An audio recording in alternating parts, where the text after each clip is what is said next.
senjata ini Putin pede bikin Eropa bertekuk lutut.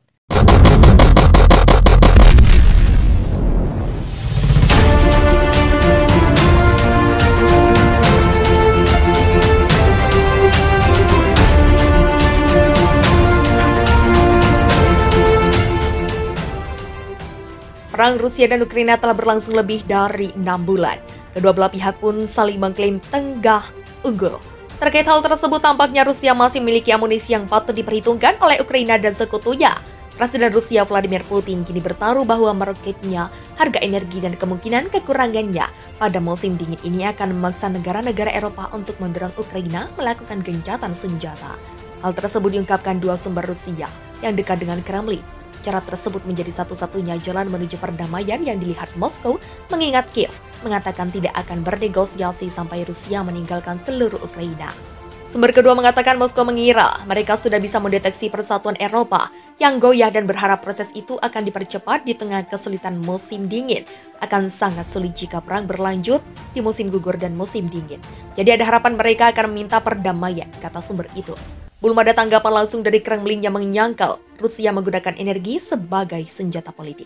Adapun Ukraina dan mendukung baratnya yang setia mengatakan mereka tidak memiliki rencana untuk mundur, dan para pejabat AS yang berbicara dengan syarat anonim mengatakan mereka sejauh ini tidak melihat tanda-tanda dukungan untuk Ukraina goyah. Uni Eropa telah bersama Anda dalam perjuangan ini sejak awal dan kami akan bertahan selama diperlukan, tutur Presiden Komisi Eropa Ursula von der Leyen. Sejauh ini pasukan Ukraina berhasil menggagalkan upaya Rusia untuk merebut ibu kota Kiev dan kota kedua Kharkiv setelah secara teratur menghancurkan dan mengganggu jalur pasukan Rusia. Mereka juga menenggelamkan Moskwa, kapal utama armada Laut Hitam Rusia, serta menimbulkan kerusakan besar pada pangkalan udara Rusia di Crimea yang dianeksasi. Kiev juga telah lama berbicara tentang serangan balasan besar-besaran untuk merebut kembali wilayah selatan. Meskipun Rusia sibuk membangun pasukannya sendiri di sana dan tidak jelas kapan itu akan terwujud. Di sisi lain, kebuntuan geopolitik telah melambungkan harga energi ke rekor tertinggi. Kini Eropa melarang batu bara Rusia dan menyetujui larangan sebagian impor minyak mentah Rusia untuk menghukum Moskow atas operasi militer khusus yang diluncurkan tepat 6 bulan lalu pada 24 Februari. Rusia pun melakukan serangan balik dengan memotong suplai gas ke benua biru yang sangat bergantung pada komoditas tersebut. Kremlin menyalahkan berkurangnya aliran gas pada masalah teknis, sanksi barat, dan penolakan beberapa negara untuk membayar dalam rubel. Sementara itu, Eropa sejatinya telah berusaha untuk meningkatkan ketahanan terhadap tekanan energi musim dingin ini dengan mencari pasokan alternatif dan mendorong melalui langkah-langkah penghematan energi. Senjata Putin ini ampuh bikin seluruh dunia pusing. Pekan lalu Rusia meluncurkan serangan ke pabrik perbaikan gerbang barat di kota Kiev, Ukraina. Ini terjadi seminggu setelah Presiden Rusia Vladimir Putin berjanji memfasilitasi ekspor biji-bijian dari Ukraina di tengah kekurangan pangan global dan krisis inflasi. Serangan terbaru terhadap pabrik kereta yang digunakan untuk mengangkut barang-barang seperti biji-bijian menimbulkan spekulasi kemungkinan Rusia dapat menjadikan pasukan makanan sebagai senjata. Jika benar, hal ini akan memperburuk kekuatan pangan global yang sudah memburuk akibat gangguan rantai pasokan pandemi serta dampak perubahan iklim.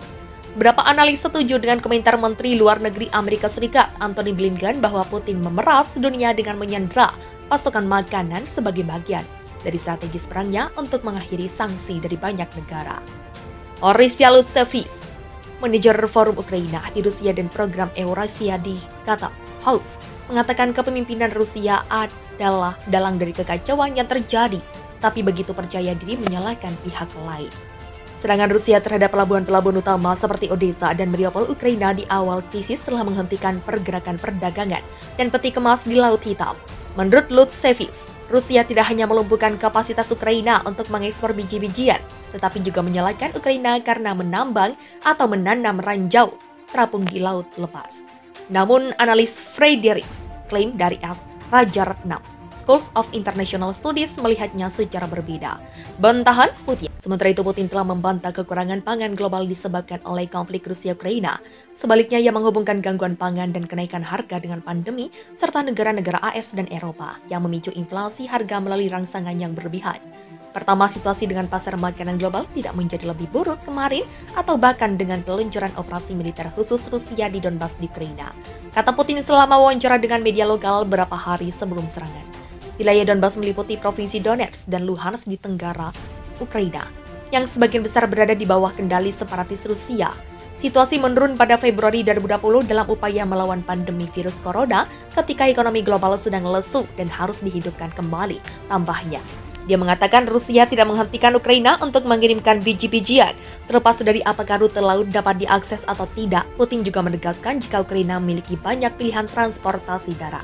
Tsunami resesi di depan mata, hantu stagflasi kian nyata. Tsunami resesi di depan mata. Hal itu menjadi peringatan oleh Bank Dunia yang memangkas proyeksi pertumbuhan globalnya dengan ditandai dengan jatuhnya banyak negara ke dalam jurang resesi.